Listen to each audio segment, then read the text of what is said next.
let's go ahead and start making this. I'm going to make this I'm going to delete the default diffuse.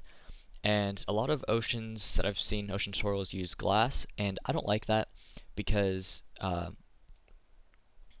you can see that as you add some roughness, whatever, sometimes if it like intersects itself or whatever, you get these really black spots. There aren't any right now, but sometimes you do get those, and I think it just looks not so good. So I'm going to add a shader and glossy. Alright, so now we've got our reflective shader, and I'm going to turn that down to 0.1 so that you know, the reflection of the monkey looks good, and we've got some awful amount of fireflies there. Just initially I'll turn that to 3. That'll lower it a little bit. Not much, but we'll fix that later if need be, if it's still a problem. Okay, so, one more thing. To reduce fireflies is go into the light paths and no caustics. There we go. Cleaned it up perfectly. Alright. So now we need it to reflect something nice. So instead of this default gray, you can add like a sky texture, whatever. I will go ahead and add a... Yeah, I'll do that. I'll add a sky texture.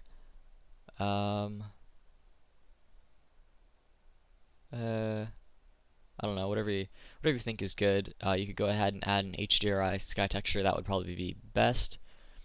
But for now, I'll leave it like that. I think that's too saturated, so I'm going to do is in the world materials here, take the sky texture, add a color hue saturation value, turn the saturation down to 0.75, and I like that a lot better. Okay, so back in the materials, I'm going to Shift A, add a shader, mix shader, and what I'm going to do then is duplicate the glossy, plug that in there, and I'm going to make this black, or actually not black, but very close to it. And this is something that makes oceans look way better. Is now that I have that, I'm going to add an input and layer weight. And what this does is it mixes two things like this based on a viewing angle or a Fresnel. So I'm going to be using the Fresnel, and you can see that it makes the as I move along here, it makes it either brighter or darker, and it pushes the highlights to a different part of the mesh. But let's see, maybe I want to switch these. Nope, I had it right the first time. Okay, so what it's doing is it's kind of reflecting more on the top here, and then reflecting darker as you look down into it. So, you know, there it looks a lot darker. Here it looks lighter, and you know, I think that it just looks better that way because not only do you get a realistic, you know, deep ocean kind of feel, it actually, you know, happens in real life. Because if you notice, if you look out across an ocean like this, you're going to get a sky reflection. But if you've ever been like in a boat or something and you look straight down, you're going to be seeing, well, you'll be seeing through the ocean a little bit more. And I'll add that here in a second. But that just really helps it make it a lot more realistic. Yeah, looks a lot better. Okay, so now you can adjust this to whatever you'd like. I think that looks good. Let me try something real quick here. If I go like that. Okay, does that look better? I think that looks better. Okay, so all I did was switch these two and then set this to 0.5 instead, and that is more of the effect that I was looking for. It's only subtly different, but I think it's better. You can go ahead and adjust these different colors if you'd like. Maybe you want to make it kind of a deep green, whatever. I'll leave it like that for now. We'll do a little bit of light compositing later. But that is good enough for now. Now what I'm going to do is I'm going to duplicate this mix shader, and I'm going to add a shader and refraction. So this is like a transparent, but what it does is it adds in, well, It adds in the refraction like you'd get in glass, so it distorts the kind of distorts it as it goes through. So this is definitely good for oceans and such. And instead of mixing it at 0.5, I only want a little bit because I don't want it to be too clear. So I'm going to mix that at 0.05. And I might actually go ahead and use the layer weight here, Fresnel. And I'm going to want to switch these, I think. Okay, because I want it so it's less there and more transparent there. So it looks like I did not do that right. More transparent, less transparent.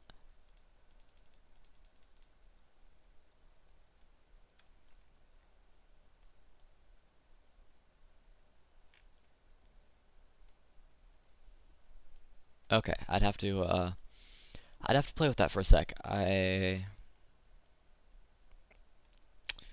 hate it when you have something on like the tip of your tongue, or in this case on the tip of your brain, but you just can't seem to get it. But yeah, this'll do.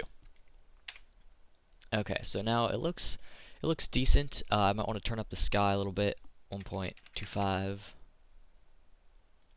1.5. Wow, not 10.5. 1.5.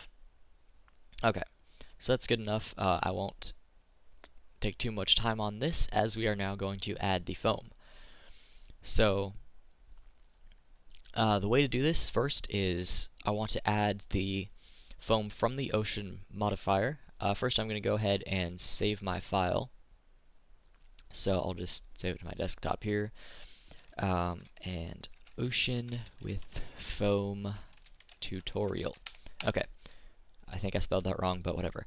As I go in and start doing things like with the internals of Blender, transferring things from nodes from the ocean, from dynamic pane, all combining it, sometimes it gets a little bit more unstable than normal, so just be aware of that. So it's just a good practice to save. It hasn't, I think it crashed like once or twice in my entire thing of testing, and I was doing some weird stuff, so I wouldn't be too worried about it, but just always be in the habit of saving just in case. Okay, so what I'm going to do is I'm going to hit generate foam, and that does absolutely nothing. If you are in Blender Internal, you can go ahead and add a texture for this, but you can't do that here. But the cool thing is it's really, really easy to get this inside Cycles. All you have to do is foam data to layer name. I'm just going to type in foam. There we go. Now, the only way to get this is not a texture, but instead an attribute. So an attribute can import things like vertex paint, etc. You know, just basically random stuff. It can import UV maps. If you have multiple UV maps, then you can do that. It's really, really handy node. Definitely play around, see what you can get into Cycles with it. And in this case, I can get foam. Okay, so all I do is type that in there, add a shader, diffuse. I'm going to plug in the color and stick that in there so we can just see what's going on. So there we go, we have our foam. That is the gist of it for now. You can play with the coverage, so if I turn that up to like 0.2, you can see that it's just going to add more and more foam as it goes along. A couple things that influence foam that you need to be aware of is the choppiness. Say if I change that to 1, you're going to get a whole lot less, and if I change that to 2, then you're going to get a lot more. So I think I had that at like 1.8, something like that, 1.75.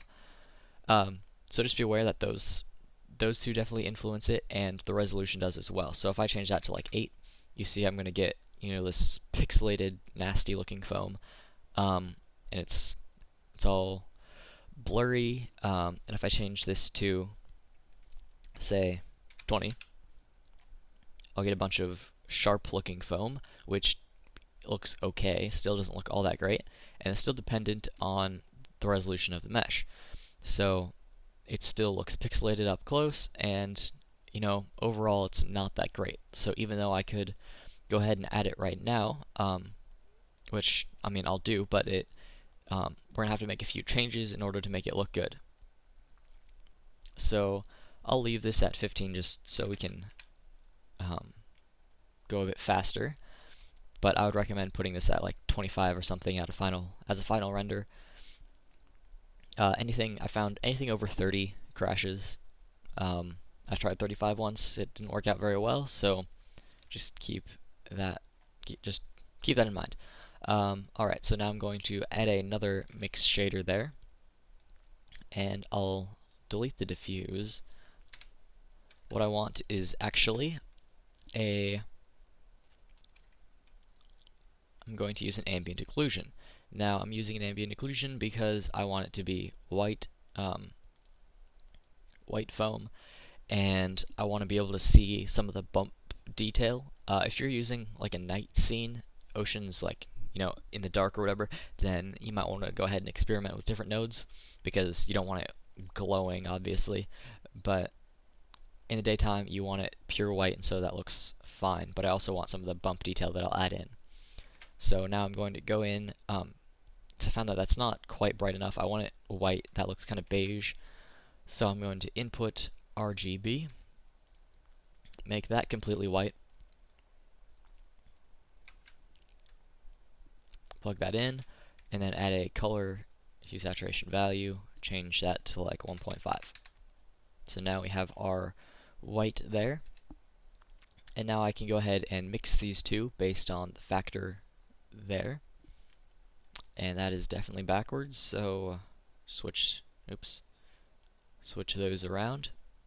There we go. We have our first parts of foam in cycles. But that's definitely not all, because you can see that it doesn't look all that good, and we don't even have the wake from the monkey. So I'll go ahead and go into solid view now and play this back a little bit, so we just get a little bit of the dynamic paint that's going to be in there, so we can go ahead and view that. So this is going kind of slow, but that's okay.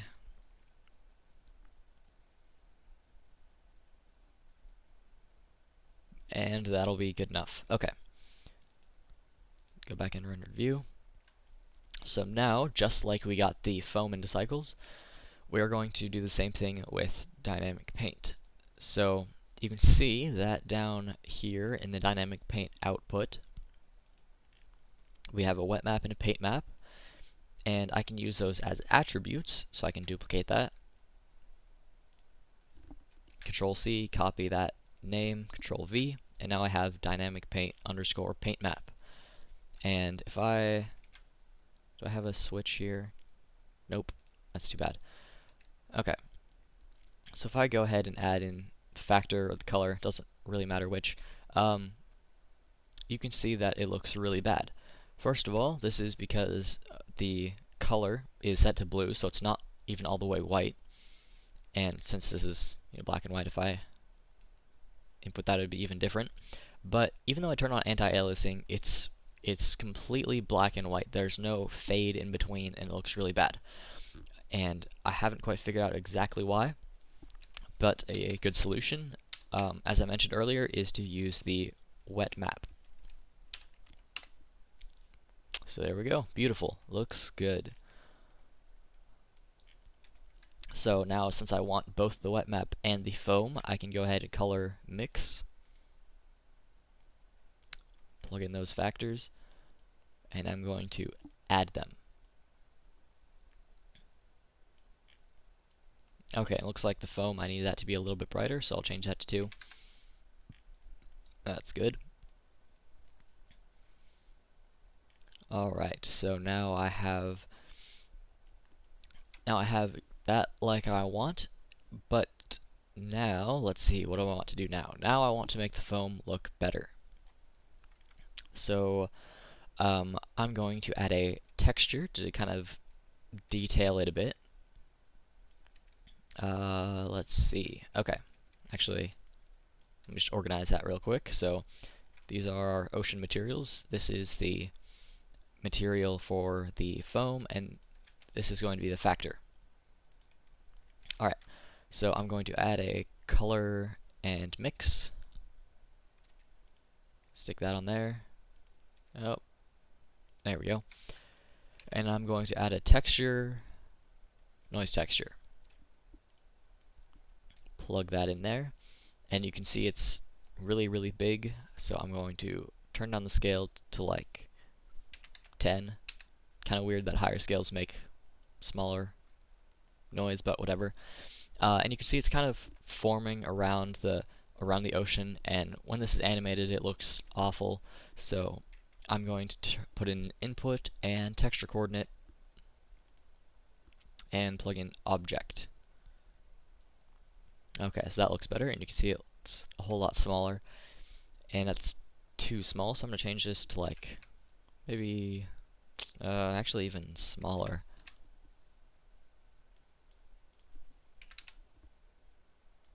Okay, that's good for now. And instead of mixing this, I'm going to subtract it. Make this 1. Maybe not 1. Definitely turn on clamp so you see you don't get that weird stuff going on. You can kind of play around with this, seeing how much foam you want. And now you can see that we, instead of having that jagged, nasty foam mask, we have a much, much nicer one. And I can go ahead and, first of all, save, but I can, play with the coverage. Maybe I want a little bit more, so I can change that to 0.5. Really, whatever you'd like. I'll keep that at like 0.2. Don't overdo it, that's for sure. If you add like a ton of foam, then it's just going to look silly, so just be sure to use it, in proportion to how much would be realistic.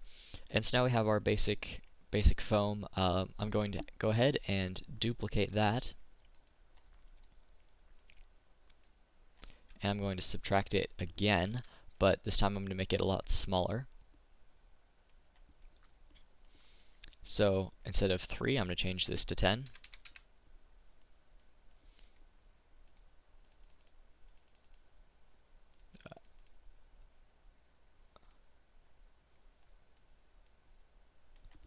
And it looks like I definitely took out too much, so I can go into the color hue saturation value, turn down the value,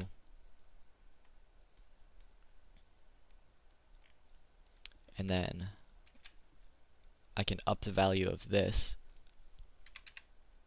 Wow, not that high. Okay. So now I have a little bit higher res detail. You can definitely go ahead and play with this more, get a lot better result. I'm sure that I'm getting right now, but overall for some mildly choppy waves, this looks okay. Sorry, I'm kind of tweaking as I'm going, but that's just pretty much as it is with every project, I'm sure you know. Okay, so definitely play with it and get the spread you like. Trying to make it too sharp, but don't make it too spread out either. I think that is what I want. I don't want too much, but I just want a little bit on the peaks. That looks good. So now I will go ahead. I actually didn't think about this till now, but I want the foam to be a little bit reflective, so I'm going to attempt to put a glossy shader. Glossy. Plug that in.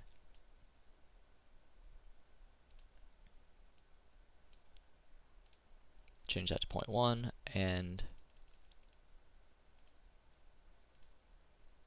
bump that up a bit. And I don't think it makes a huge difference, especially not now. Now what I can go ahead and do is take this, plug it into this displacement.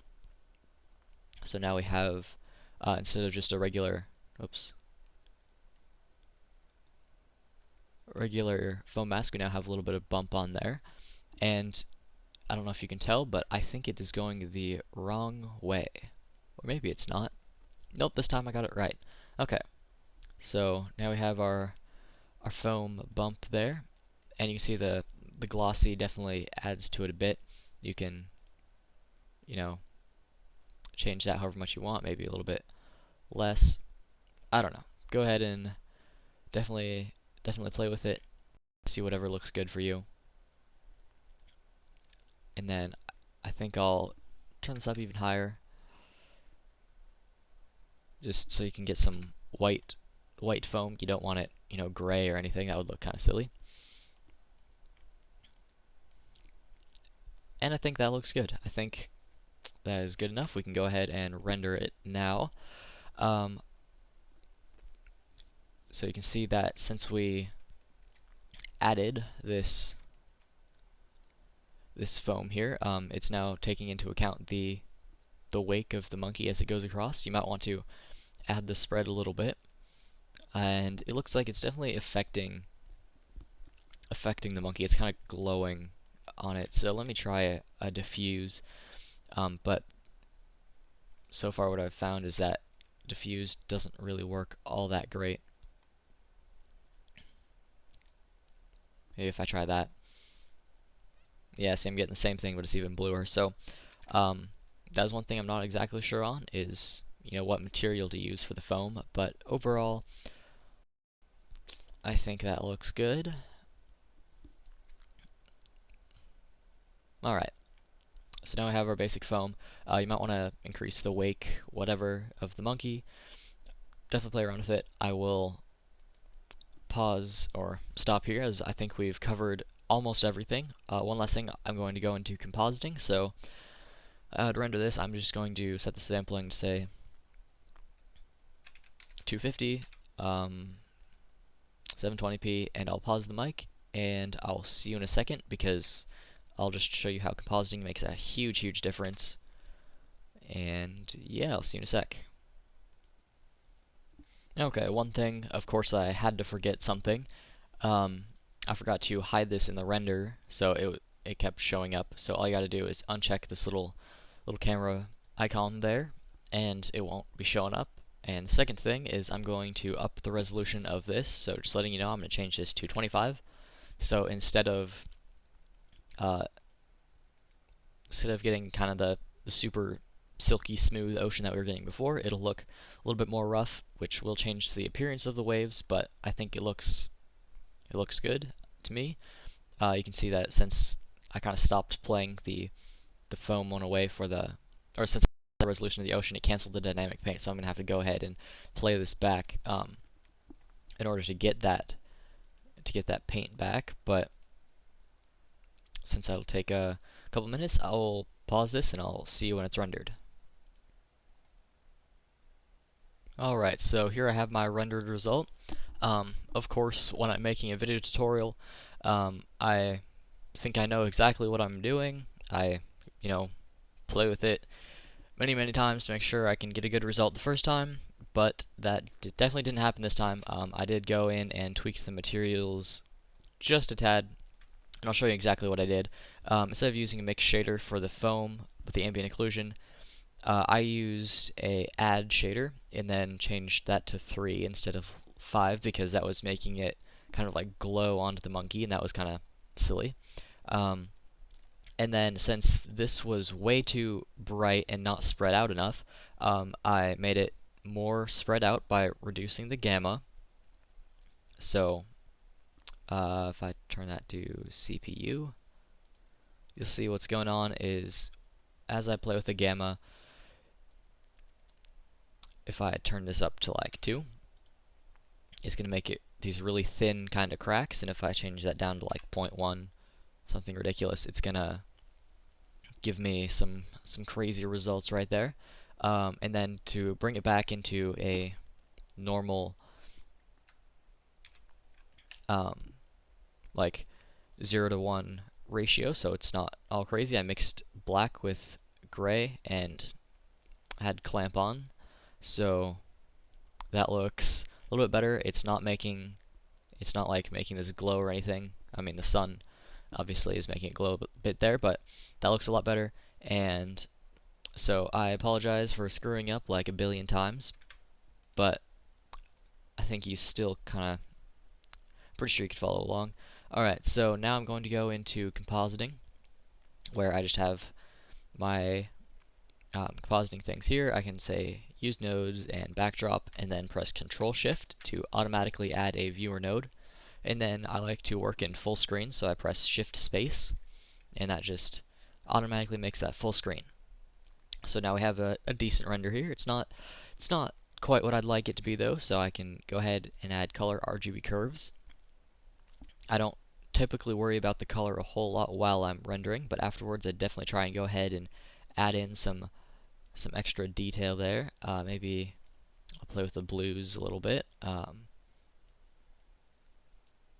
a little bit more there, subtract some there, and I'm just kind of tweaking. I think I'll go with that, and then reduce the saturation. So color hue saturation value 0.8, 0.9 maybe. There we go. That looks good.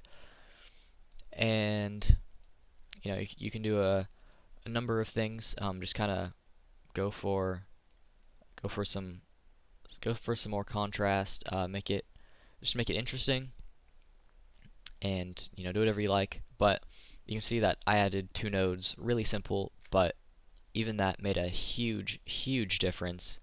I mean, even taking 30 seconds and doing a little bit of compositing after every single shot is pretty much a necessity. Like, if you don't composite very often, this is just a super easy setup, and it improved my scene a lot. So that is pretty much it for this tutorial. Thank you for watching. I hope you learned something, even though I had to go back and fix a couple things. I hope you can make some pretty cool ocean renders. I'd love to see them. So like, post a link to them or whatever in the description below if you make something really cool. If you like this tutorial and you learned a lot, either about adding foam and dynamic paint into cycles, if you learned about the ocean modifier, whatever, then definitely like the video, or if you want more tutorials, subscribe. And if you've got any feedback, I'm still kind of learning about how to make tutorials, so if you're like, hey, you talk too fast, or hey, you go too slow, or hey, you screw up too much, whatever, just let me know. And if you have any ideas for things you want to see, then go ahead and message me. And that's the end of my spiel there. So thanks for watching, and have a good day.